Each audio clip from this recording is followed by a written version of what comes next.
Bienvenue dans un nouvel épisode les amis. Dans cet épisode on va aborder différents sujets. Dans un premier temps on va parler de comment maintenir un beau physique et certaines performances malgré un lifestyle qui n'est pas adéquat. Dans un deuxième temps on va parler de surentraînement et de comment gérer sa relation avec le fitness et de comment tout ça peut affecter nos performances négativement. C'est un sujet qui est très peu abordé, donc on va essayer de décortiquer tout ça. Et finalement on va parler de ma liste des 10 exercices que je choisirais si j'étais contraint de ne choisir que ces derniers. J'ai fait un post sur Instagram récemment et il y a eu pas mal de débats, j'ai reçu pas mal de messages, j'ai trouvé ça très drôle, donc on va aborder ce sujet également. Avant toute chose, commençons par les news de la semaine. Les news de la semaine, c'est que mon programme Hybride Performance sort aujourd'hui les amis. On a une offre de lancement de moins 50% durant ces 3 prochaines semaines. Donc profitez de l'offre de lancement, mon programme Hybride Performance qui vous apprendra à être un athlète beaucoup plus performant de manière générale, c'est-à-dire plus fort, plus endurant, plus mobile, plus explosif. On va commencer à poser vraiment les fondations de la performance. C'est vraiment pourquoi j'ai créé ce programme. C'est le volume 1. On pose les fondations de cette façon-là. Eh bien, on va arriver à justement cet athlète que vous avez toujours souhaité être. Et croyez-moi, il n'est jamais trop tard. Je vais vous garder ce speech-là, mais le corps est une machine qui a la capacité de s'adapter. Et si vous faites les choses bien, eh bien, vous allez aller dans la bonne direction. Et c'est ce qui compte. Avoir une programmation bien structurée, c'est ce qui va vous amener du point A au point B. Et c'est ce que j'ai voulu ramener avec ce programme Hybride Performance, le volume 1. Posez vraiment la fondation, comprenez le tout, il est extrêmement complet. Il y a plus de 200 vidéos les amis. Et vraiment, on a fait un taf de ouf. Donc, profitez-en. Encore une fois, l'offre à moins 50%. Et j'ai également annoncé les gagnants des concours. Donc, le gagnant sur le concours podcast sur Apple Podcast, pour ceux qui écoutent ce format, le podcast sous format audio. Et également pour Instagram, le gagnant aura été annoncé du coup à la sortie de cet épisode-là. Donc félicitations à ces deux gagnants et merci encore une fois pour votre participation à tous. Alors on commence directement par la première question. Alors une question qui m'a été envoyée plusieurs fois ou qui a été mentionnée du coup encore une fois plusieurs fois par rapport à mon historique. Donc je vais la lire ici. Salut Kevin, encore une fois, merci pour tout le contenu que tu partages. Tu es une vraie source d'inspiration. Je suis curieux de savoir comment tu as réussi à maintenir cette forme physique malgré tous les intempéries. Tu dis ne pas avoir le temps de t'entraîner depuis la naissance de ton premier fils. Mais malgré le manque de sommeil et ton emploi du temps chargé, tu gardes un physique et des perfs exceptionnels. Si tu venais à partager avec ton audience les secrets t'ayant permis de maintenir cette forme, lesquels seraient-ils? Alors c'est une question qui est intéressante parce que, comme je l'ai dit, elle est revenue plusieurs fois, surtout durant mes derniers posts où je montre une forme physique qui est plus ou moins adéquate. Eh bien c'est vrai, ok, c'est vrai que je ne suis pas au top de ma forme physique, je dis que je suis peut-être au niveau les plus bas, et ça c'est fait bien entendu parce que j'ai eu mon premier enfant. Alors c'est une bénédiction bien entendu, mais ça vient pas que avec des côtés positifs. Et mon premier enfant, Damien Kwame, eh bien ce fut très difficile. Au début, il se réveillait littéralement toutes les heures. Et pour savoir, pour ceux qui ne savent pas, j'ai arrêté de travailler avec mes clients en présentiel pour passer plus de temps avec mon enfant. Donc j'ai passé toutes les heures possibles. Je me suis réveillé toutes les nuits. Il n'y a pas une nuit où je ne me suis pas réveillé, où je dis non, c'est la maman. J'ai participé à 100% à cette aventure-là. Et il s'avère qu'il vient de commencer à faire ses nuits. Donc voilà, à bientôt 3 ans. Le mec, il a décidé de dormir. Et votre gars Kev, il a dit quoi? Il a dit, je vais en faire un deuxième. Comme ça, ben, hey, allez, on continue sur ces 6 prochaines années encore sans dormir. Je sais pas, je suis un mec courageux parfois. Mais, quoi qu'il en soit, eh bien, c'est pourquoi ça a été très difficile ces dernières années de m'entraîner. Je suis passé de quelqu'un qui s'entraînait 6 à 7 fois par semaine à quelqu'un qui s'entraîne 2 fois à la semaine, 3 fois. C'est vraiment les meilleures semaines du monde. Ouais, j'ai réussi à m'entraîner 3 fois. Donc, j'ai beaucoup d'empathie pour ces personnes qui, auparavant, ne s'entraînaient que 2 fois dans la semaine et qui sont passées de 2 à 0. Moi, je suis passé de 6-7 à 2. Donc, les gars, je comprends que lorsqu'on passe d'une habitude à 2, eh bien, c'est éventuellement, on arrive à plus s'entraîner, puis notre forme se dégrade, etc. Mais, malgré le fait que j'ai réduit de manière considérable mes entraînements, que rien n'est adéquat d'un point de vue lifestyle, eh bien j'ai réussi à maintenir des perfs qui étaient plus ou moins adéquates, un physique qui est décent et qui va aller dans l'amélioration. Et comme je dis, c'est la phase difficile, c'est la phase cruciale. Quand vous passez par des moments difficiles, eh bien c'est là qu'il faut pousser, parce qu'il faut se dire, hey, tu vois là, c'est le moment le plus dur. Si je lâche pas maintenant, eh bien quand ça va être plus calme, eh bien là, j'aurai construit ces bonnes habitudes. Et il n'y a rien qui pourra me détruire. Et c'est comme ça que je vois le tout aujourd'hui. Et c'est pour ça que je continue à pousser. Quoi qu'il en soit, j'ai fait des ajustements qui étaient super intéressants, qui m'ont permis justement de maintenir cette forme physique-là que je vais partager avec vous. Le premier est le fameux NEAT. Alors vous connaissez le NEAT si vous écoutez mes podcasts depuis un moment. NEAT qui veut dire, est un acronyme pour Non-Exercise Activity Thermogenesis. Donc tous les exercices qui ne sont pas liés à l'activité physique volontaire. Donc quand je bouge mes mains ici, quand je me déplace, eh bien, voilà, c'est du NEAT, d'accord? Ça représente la dépense énergétique que vous allez faire au quotidien avec quelque chose qui est censé n'être pas organisé, d'accord? Donc, de manière générale dans l'industrie, on aime utiliser comme marqueur les pas que l'on fait au quotidien, le nombre de steps que l'on fait au quotidien. C'est très intéressant parce que eh bien, c'est le seul truc que l'on peut vraiment mesurer. Je ne peux pas mesurer à quel point j'ai bougé mes mains au quotidien, à quel point je me suis déplacé sur ma chaise. Ça, on ne sait pas. Mais le nombre de pas qu'on fait, eh bien, on peut le mesurer. Vous pouvez traquer le tout à travers une Apple Watch, une montre Garmin, peu importe les montres connectées que vous avez, ou alors votre téléphone portable éventuellement. Et c'est quelque chose que l'on peut utiliser pour justement aller pour créer une certaine progression. Et c'est ce qui devient très intéressant, justement, de ce point de vue-là. Il faut que j'arrête de dire justement, je l'ai dit 50 fois, ça commence à m'énerver même moi. Donc désolé à tous les auditeurs. Quoi qu'il en soit, eh bien, c'est quelque chose que j'ai cherché à agencer. Je me suis dit, je vais me fixer des nombres de pas au quotidien. Je vais essayer de vraiment altérer tout ce que je peux altérer, c'est-à-dire qu'au lieu de prendre l'ascenseur, eh bien, je vais essayer de prendre les escaliers, parce que je savais que de toute façon, je ne bougeais pas au quotidien, je ne m'entraînais pas au quotidien, ou pas assez du coup au quotidien, vu que la fatigue était tellement intense. Il faut savoir un truc, quand vous êtes extrêmement fatigué, ça arrive également lorsque vous faites des régimes qui sont très restrictifs, très intenses, eh bien, ce qui se passe, c'est que votre corps, par défaut, il va chercher à économiser un maximum d'énergie, donc il ne va pas avoir la motivation de se déplacer, il va faire en sorte de vous calmer au max, de vous rendre encore plus paresseux. Donc on doit avoir cet effort conscient, et c'est là que ça devient intéressant d'avoir quelque chose de mesurable pour pouvoir maximiser nos gains de ce point de vue là. Donc tous les petits ajustements que je pouvais faire, c'était hey, je vais marcher au lieu de prendre les transports publics, au lieu de prendre mon vélo, au lieu de prendre ma voiture, mon scooter, etc. Eh bien ce sont ces choses là que j'ai cherché à faire de manière volontaire, et ça m'a énormément aidé. Figurez-vous que la plupart des gens ne savent pas à quel point ça influence votre métabolisme de manière générale, ou votre dépense énergétique de manière générale. Les gens ne comptent que sur l'entraînement. Il s'avère que l'entraînement, c'est la plus petite partie de votre dépense énergétique pour la plupart des gens, d'accord?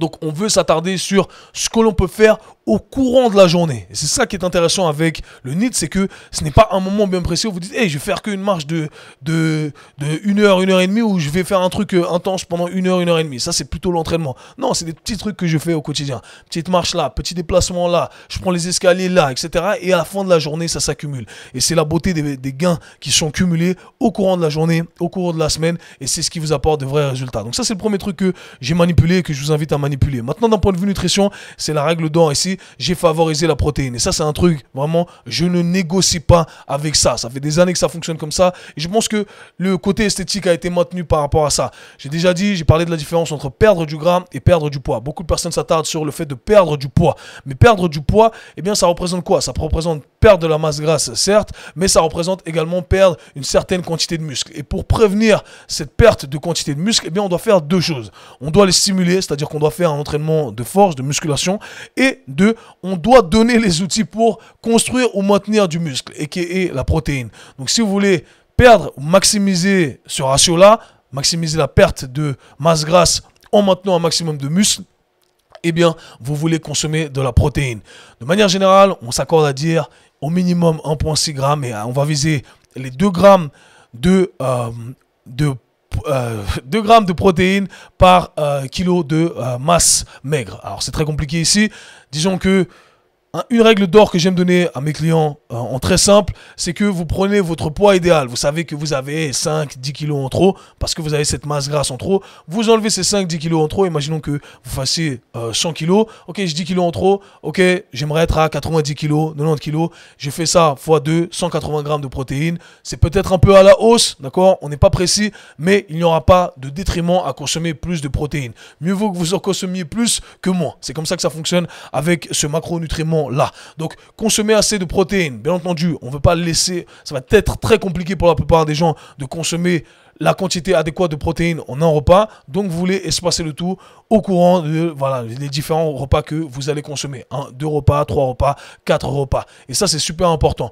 Une règle d'or avec moi, c'est que lorsque je prends un snack qui est protéiné. C'est la règle d'or. Et si déjà vous rajoutez ça, eh bien, vous rajoutez vos 30-40 grammes de protéines en plus qui vont s'accumuler et qui vont être bénéfiques encore une fois. Donc, pensez à ça.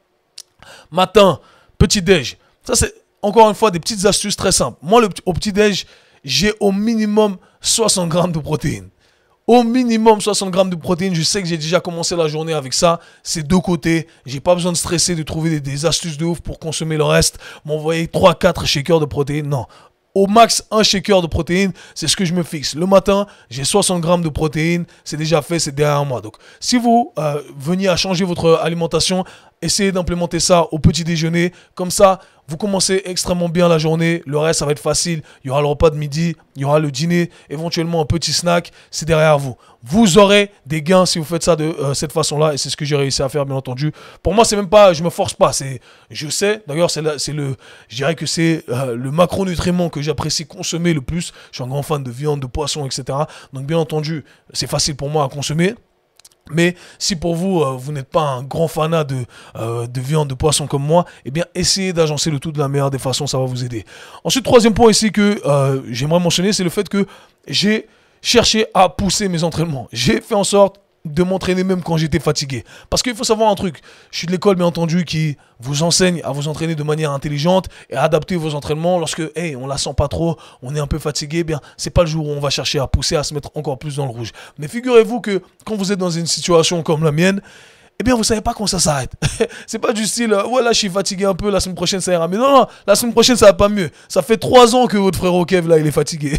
Donc au bout d'un moment faut pousser. Sinon tous mes entraînements, eh bien je pousse jamais. Alors, il y a quelques subtilités à garder en tête. Le premier truc, c'est que j'ai choisi des modalités qui étaient avancées, certes, mais dans ma sélection d'exercices, eh bien, j'ai cherché, bien entendu, à manipuler le tout de façon à ce que j'utilise des exercices qui sont avancés, avec des intensités élevées, mais qui vont quand même ne pas me mettre à risque si éventuellement quelque chose venait à arriver. Parce que quand on est fatigué, figurez-vous que les blessures arrivent très rapidement. Et c'est vrai que je me suis déjà réveillé en disant ah, j'ai mal quelque part, je me suis pas entraîné, ça fait 5 jours, j'ai rien fait, c'est pas lié à l'entraînement, j'ai mal. J'ai juste mal parce que je suis fatigué. Et c'est comme ça. Ça fait partie du jeu, je ne saurais pas vous expliquer pourquoi. C'est comme ça, le risque de blessure augmente de manière considérable. Donc on veut simplement garder ça en tête, choisir des exercices qui nous correspondent, avec lesquels on peut pousser, on peut utiliser des intensités élevées, mais on va quand même chercher à diminuer le risque de blessure. C'est un élément qui est clé ici, je vous invite à le garder en tête. J'ai appliqué ensuite quelque chose que je mentionne de manière régulière, qui est la dose minimale effective. Vous m'avez entendu mentionner ce concept maintes et maintes fois. Il y a un problème dans l'industrie du fitness, c'est qu'on fait beaucoup trop de volume. Trop de volume pour la prise de masse musculaire, trop de volume pour le développement de certaines qualités athlétiques, et selon moi ce n'est pas nécessaire. D'ailleurs c'est ce que je cherche à vous présenter à travers mes programmes hybrides performance qui vont suivre, et avec le programme ultime qui arrivera dans quelques mois, d'accord. On n'a pas besoin d'en faire autant que ça, on doit envoyer le signal adéquat, manipuler toutes les variables, et là, pam, j'arrive à maintenir le tout. Et c'est pourquoi, aujourd'hui, 3 ans après, avec des entraînements qui sont, avec une fréquence d'entraînement qui est extrêmement basse, et je suis dans les moins bonnes conditions possibles, eh bien, j'arrive quand même à maintenir ces qualités athlétiques, j'arrive quand même à sauter haut, courir vite, changer de direction, endurant, et j'ai un côté esthétique qui est adéquat. Parce que je manipule les variables, et j'envoie le signal adéquat qui dit à mon corps, hey, j'ai envie que tu maintiennes ça, ou que tu développes ça. Pas besoin de plus, et bien entendu, on va pas en faire moins non plus. Donc, la dose minimale effective, c'est vraiment un concept qui est clé, qui est individuel également, mais certaines normes peuvent être respectées, et c'est ce que je vous présente dans mon programme, entre autres. Et finalement, c'est que, il y a un point que je ne peux pas négliger ici, c'est que j'avais une certaine base au préalable, c'est-à-dire que j'avais déjà passé plusieurs années à développer tout ça, ce qui fait que, hey, maintenir, ça me demande beaucoup moins d'efforts que de développer. Et ça, c'est l'élément clé. Et c'est pourquoi à chaque fois que je travaille avec des clients, on atteint un palier et on est content parce qu'on a progressé. Si on veut vraiment ramener les trucs au next level, eh bien, on doit s'efforcer pendant un certain temps à être très strict, à manipuler toutes les variables, c'est-à-dire le lifestyle, la nutrition, etc., pour atteindre un nouveau palier. En fait, c'est cette période, ce qui est difficile, c'est de passer d'un palier à l'autre. Une fois qu'on a atteint ce palier, eh bien, on arrive à maintenir avec une dose minimale, encore une fois, qui nous permet de rester à ce palier-là. Et peu importe ce que c'est, que vous fassiez une transformation physique, que vous cherchiez à développer des qualités athlétiques, pendant une période de votre vie, eh bien, vous devez vous dire, ok, je vais tout dédier à ça. Ça va me prendre 3 mois, 4 mois, et là, je vais m'y mettre à 100%. Bien entendu, à condition que vous puissiez manipuler tout ce qu'il y a autour de vous. À l'heure actuelle, j'ai pas l'occasion de le faire, donc j'essaie de maintenir au maximum avec un petit peu de progrès dès que je peux. Mais hey, si j'ai une semaine où ça va mieux, hey, c'est une semaine où là je vais m'y dédier à fond. Si c'est 2 mois, je vais m'y dédier à fond parce que là j'atteins un nouveau palier et je ne saurais pas quantifier ça exactement, mais disons que l'énergie que ça vous prend pour maintenir est beaucoup moins conséquente que l'énergie que ça vous demande pour développer. Je dirais peut-être qu'on a besoin d'un cinquième du travail pour maintenir plutôt que voilà, versus développer. Donc gardez ça en tête, voilà pourquoi il est important de se fixer des focus, parfois avoir un programme bien précis. Je sais pas, par exemple moi dans ma catégorie de programme, dire hey, je prends le programme Strong de K-Swiss ou Performance de K-Swiss parce que là vraiment je vais atteindre ce nouveau palier. Ok, j'atteins ce nouveau palier, je peux maintenir ici et là, je fais un petit entraînement qui va réveiller cette qualité athlétique là, maintenir ma mobilité là, etc. Et c'est comme ça que vous allez dans la bonne direction et c'est comme ça que bien entendu j'ai réussi à maintenir un physique adéquat, des performances adéquates malgré un manque de sommeil et un lifestyle qui est catastrophique. Et figurez-vous que c'est vraiment la partie la plus dure de ma vie ici. Et les gars, des fois c'est difficile à expliquer à quel point je suis fatigué. Je suis content que la génétique m'aide et que j'ai pas des cernes de ouf encore, malgré le fait que je pense que oui, mais certains me disent non, que ça va. C'est plus dur que l'armée. Plus dur que l'armée, les forces spéciales de l'armée, je l'ai fait. J'ai fait des camps d'entraînement de ouf. C'est plus dur. Là, vous dormez pas, vous ne décidez pas quand vous vous réveillez. Votre sommeil est saccadé. C'est très, très compliqué. Et on ne sait pas quand ça s'arrête. Et c'est un contrat qu'on a signé pendant très longtemps. Donc, votre gars Kev, là, il a fait ça avec le premier et il s'est dit, bon, bah, là, il commence à dormir. Bah, un deuxième, pourquoi pas. Donc, souhaitez-moi bonne chance. Quoi qu'il en soit. Soyez quand même strict avec vous-même, comme je l'ai dit, c'est très important. Ne négociez pas avec vous-même. Je me rappelle de ces citations de Kobe qui disait, moi, j'ai dit que j'allais pas négocier avec moi-même. Et des fois, c'est ça. Là, dans cette période-là, on va pousser. Ne négociez pas avec vous-même. Je dois faire l'entraînement. Et peut-être un point clé que j'ai oublié de mentionner. Il y a des semaines où j'ai pas pu m'entraîner. J'ai pas pu faire mon entraînement de 1 heure, 1 heure et quart à la salle de sport. J'ai essayé de faire la dose minimale effective. Petit dosage, mais plus régulièrement. Hey, 100 pompes, 50 tractions, 100 abdos. Bam! Et j'ai fait ça 3-4 fois dans la semaine. Ça me prenait 10 minutes, 15 minutes. Voilà, c'est réglé. C'est derrière moi. Donc vous voyez, tant qu'on envoie signal, on essaie de faire ce qu'on arrive à faire. Ce qu'on ne veut pas, c'est abandonner. On ne veut pas abandonner. C'est vraiment l'erreur que vous ne voulez pas commettre ici. Ensuite, prochaine question de Laura que j'ai trouvé très intéressante ici parce que c'est un sujet qui est très peu abordé. Bonjour Kevin, tout d'abord merci pour tout ce contenu que tu partages. J'aurais une question concernant le surentraînement. On parle beaucoup des gens qui ne progressent pas dû à leur manque d'activité, mais qu'en est-il des gens qui se voient stagner dans leur progrès malgré une régularité irréprochable? Je me retrouve dans cette situation. J'ai une personnalité très addictive et j'ai besoin de m'entraîner tous les jours. Malgré ma présence quotidienne, je n'ai pas l'impression de progresser. Je fais du crossfit 3-4 fois par semaine. Je vais en salle de musculation et inclus de la course les week-ends. Que me conseillerais-tu? Merci d'avance. Alors merci Laura pour cette question et encore une fois pour cette vulnérabilité. Ce n'est pas facile de reconnaître éventuellement ces traits de personnalité qui ne nous aident pas forcément. Okay. Alors il faut savoir que bien entendu l'entraînement c'est quelque chose de sain, c'est quelque chose de bénéfique. Mais si on a une personnalité qui est addictive et que ça devient malsain, c'est vraiment un truc qui ne va pas nous aider. Alors comme mentionné dans la question, il y a des gens qui ne progressent pas parce qu'ils ne font rien et il y a des gens qui ne progressent pas parce qu'ils en font trop. Il faut savoir que en faire plus, ce n'est pas toujours la solution et c'est un cas qu'on doit aborder ici. Donc commençons directement par les premiers éléments qui me viennent en tête. Alors pourquoi éventuellement on est en train de stagner? Parce qu'on pourrait s'entraîner tous les jours à condition que l'on fasse les choses bien. On doit s'attarder sur les piliers de manière générale de notre bien-être. Et on parle de sommeil ici. Donc c'est le premier truc à ajuster. Est-ce que je dors suffisamment? Est-ce que je dors aux bonnes heures? Est-ce que j'ai mis en place des routines de sommeil? Je vous ai parlé de ça récemment. Est-ce que j'arrive vraiment à me débarrasser des mauvaises habitudes qui viennent m'empêcher d'accumuler toutes ces heures de sommeil qui m'amèneraient dans la bonne direction? Premier truc que j'essaierai de manipuler. Ensuite, la nourriture. Est-ce que je consomme assez de protéines? Est-ce que j'ai tous les micronutriments nécessaires, c'est-à-dire tous les minéraux et toutes les vitamines? Est-ce que je dois éventuellement complémenter le tout à travers des suppléments? C'est là que ça devient intéressant de faire des tests sanguins. Allez voir votre médecin, faire un check-up. Regardez, hey, là j'ai des carences en X, j'ai des carences en Y, j'ai des carences en Z. Ok, c'est là qu'on va intégrer le tout et manipuler notre alimentation, d'accord? Donc ça, je commencerai vraiment par ça. Ensuite, un point qui est très important, c'est le stress management. Donc, on va essayer de gérer au mieux ce facteur stress. Et ça, une métaphore que j'aime bien utiliser également avec mes clients, on pense à ça de la manière suivante. On a un espèce de vase, un pot, peu importe, un verre. Et au quotidien, eh bien, on va remplir ce verre. Et on va le remplir de ce qu'on appelle le stress, avec de l'eau ici. Okay, l'eau, ça serait l'équivalent du stress ici. Et on arrive au travail, pam, on verse un peu d'eau. Donc on verse un peu de stress dans notre verre. On arrive à la maison, un peu de stress dans notre verre. Les enfants qui ne dorment pas, un peu de stress dans notre verre. Et puis ensuite, on va à l'entraînement et on se dit, ok, l'entraînement là, je dois me défouler parce que là, ça va plus, il y a rien qui va à la maison. Là, il y a trop de stress. Je vais me buter à la salle. Je vais faire mes entraînements de CrossFit où on va se buter four time. On doit faire un maximum de répétitions, de thrusters, que sais-je.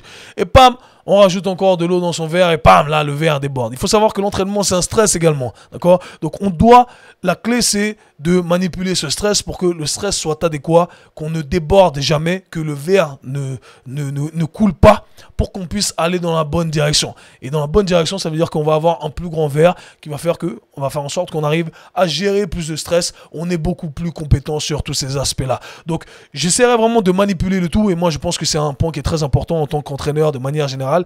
C'est ce que j'ai toujours fait avec mes clients, encore une fois, qui sont dans des situations qui nous permet de manipuler le tout sur le court terme, pour revenir aux propos que j'ai mentionnés auparavant.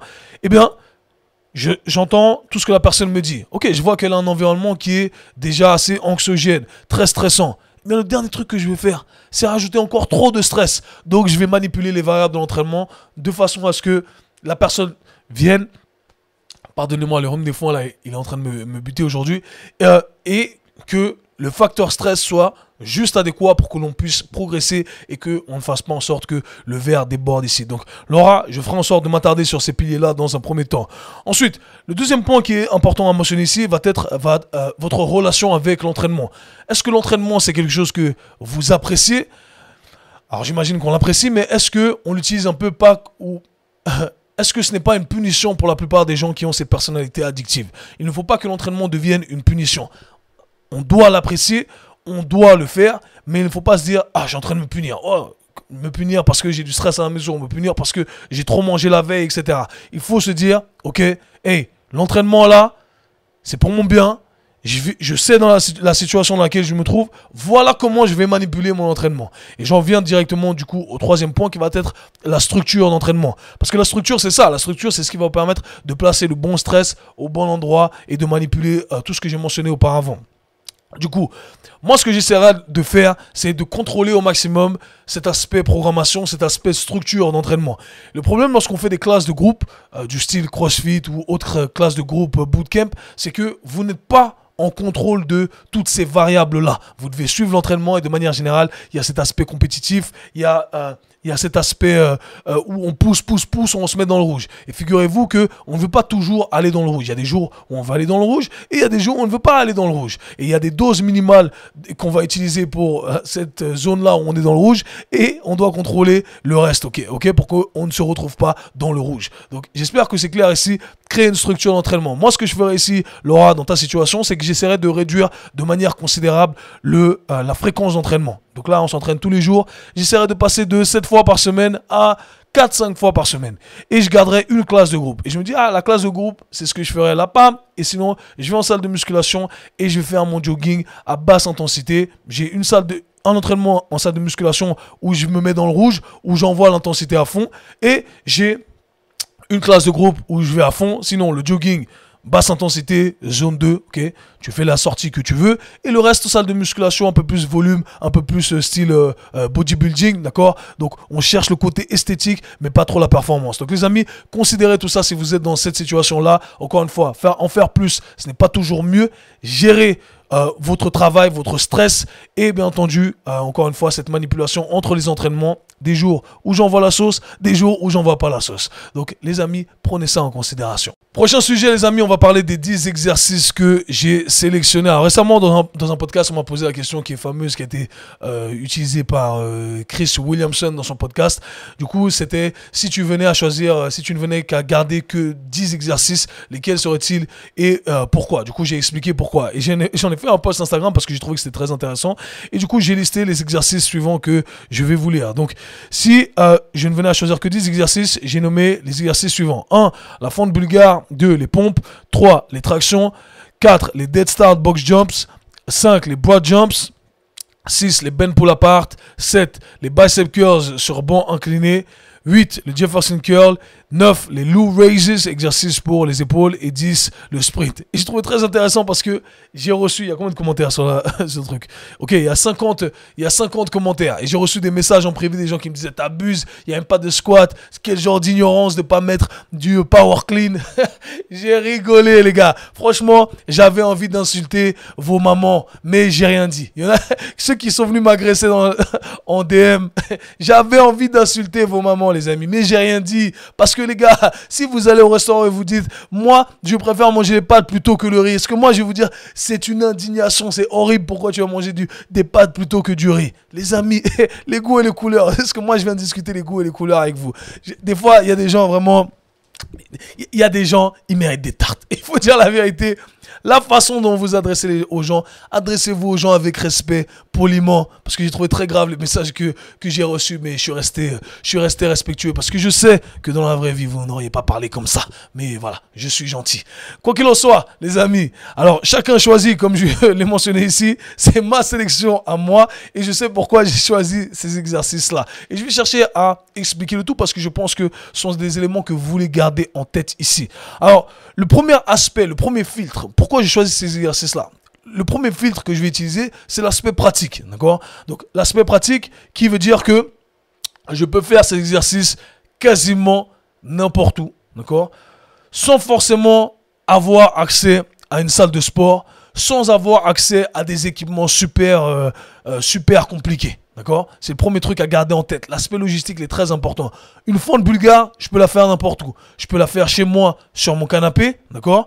Je peux la faire sur un banc à l'extérieur. Les pompes, les tractions, pareil. D'accord? Vous l'aurez compris, toute la liste d'exercices là, ça ne requiert pas de matériel spécifique. Et je pense que l'on peut construire un beau physique et être très athlétique uniquement avec la liste d'exercices que je viens de donner. Donc le deuxième point, c'est, ok, quels sont les exercices qui vont me permettre de développer les qualités athlétiques que je cherche tant à développer, qui selon moi définissent l'athlète le plus complet possible. Et ces qualités sont la force max, sont l'explosivité, sont la vitesse max, la santé articulaire et l'endurance. Du coup, je pense que la liste d'exercices que j'ai sélectionnée nous permet d'avoir tout ça. C'est pourquoi il y a des sauts avec des pas arrêtés qui vont développer ce caractère explosif des choses. C'est ce côté puissance avec des sauts au contre-mouvement. Enfin bref, vous l'aurez compris. Hey, ça développe plusieurs qualités. Le côté santé articulaire, j'ai parlé du Jefferson Curl, c'est la fonction primaire de la colonne vertébrale. La colonne vertébrale, eh bien, on doit montrer du love à la colonne vertébrale. Quel autre exercice commun dans le modèle standard nous permettrait d'entraîner notre colonne vertébrale, à entraîner sa fonction primaire, la maintenir en bonne santé, travailler sur ses fins d'amplitude de mouvement? Autant la partie thoracique que la partie lombaire. Le Jefferson Curl, un très bon exercice. Donc vous l'aurez compris, je cherche à sélectionner des exercices qui me permettent d'avoir cette approche, encore une fois, à 360 degrés, où je ne regarde pas que une qualité qui n'est que le côté esthétique, ou alors à travers le filtre d'un sport bien précis. Il y en a qui m'ont mentionné tous les exercices d'haltérophilie ou tous les exercices de powerlifting et des trucs accessoires de powerlifting. Ok, mais moi, encore une fois, je ne suis pas un powerlifter, je ne suis pas un haltérophile. Je cherche à développer encore une fois l'athlète le plus complet à travers les filtres que j'ai mentionnés là. Et ensuite, un autre point qui est important quand vous faites ces sélections d'exercices, de manière générale, il ne faut pas être enfermé en pensant avec des exercices obligatoires, c'est que on doit être capable de créer un certain système de progression. Et quand je pense aux fentes bulgares, eh bien, si je n'ai pas de poids, eh bien, je peux manipuler ma fente bulgare de façon à ce que ce soit beaucoup plus intense. Je peux faire rajouter des quarts de rep, des demi-reps, etc. pour passer plus de temps sous tension, favoriser plutôt un angle, etc. Faire des fentes bulgares avec rajouter un peu plus de vitesse, un côté un peu plus explosif. Donc il y a mille façons de manipuler cet exercice-là. Pareil pour les pompes. Je peux faire des pompes cool, classiques, sur les genoux si on veut utiliser une régression, contre un mur si on veut utiliser une régression. Mais il y a plein d'exercices sur lesquels ça devient très compliqué d'utiliser des régressions. En tout cas, des exercices qui ont été mentionnés. Donc, ça, c'est un filtre que l'on doit utiliser en tout temps. Quand vous sélectionnez des exercices, eh bien se dire, ok, quelle est la régression, quelle est la progression? Et pour ceux qui sont coachs, eh bien, c'est l'élément clé au final. C'est ce qui va vous permettre de manipuler l'exercice pour qu'il corresponde à votre client. Donc, voilà les filtres que vous voulez utiliser ici lorsque vous pensez à votre sélection d'exercices et pourquoi je les ai sélectionnés de cette façon-là. Je voulais en parler rapidement dans le podcast parce que j'ai trouvé hallucinant certains commentaires et merci à tous ceux qui ont partagé leurs exercices. Il y en a qui j'ai trouvé très très très intéressant encore une fois. Mais vous voyez que à travers cette liste d'exercices, littéralement, si je partais en vacances, eh bien c'est ce que je ferais. Ok, les sprints, je travaille sur ma vitesse max, les low raises, je peux utiliser n'importe quel poids, des bouteilles d'eau, ça va déjà me challenger, ça va être super intéressant pour la plupart des gens. Il y a ce maintien en santé articulaire, on développe sa performance. Les gars, il n'y a pas besoin de grand chose pour être un athlète complet, pour être fort, pour être endurant. Si vous utilisez tout ce que je viens de mentionner là, à travers les filtres que je vous ai présentés, il y a moyen d'individualiser chaque exercice et d'aller dans la bonne direction. Donc voilà tous les amis, je vous invite à aller checker